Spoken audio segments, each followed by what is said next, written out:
Thanda umhlobo wakho, ungalahli imbongopho yayo. Kwathi ke kaloku ngantsomi.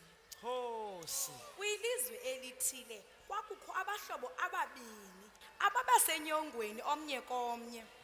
Kwathi ngenye imini aba bahlobo babini behleli phantsi komthi. Iintaka zazibhabhazela esibhakabhakeni, amabhabhathane aphaphazela emoyeni, iinyenzane nonogqaza zitsiyoza. Aba bahlobo abehleli phantsi komthi.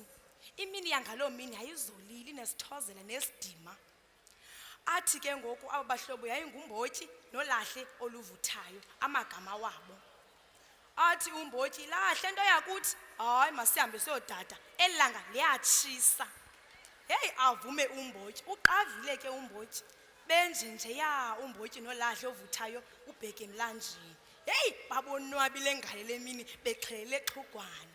Babevuma kamandi bebheka pha.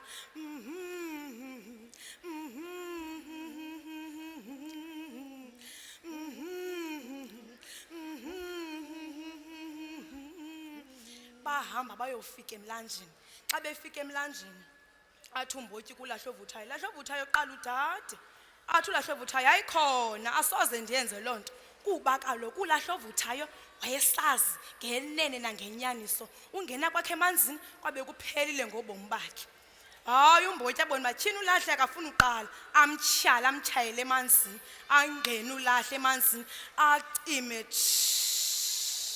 owu afe ulahle ovuthayo. Ahleke umbotyi kwakakakaka asuka aqhekeke phakathi, bekuphelile ngombotyi. Phela ngantsomi.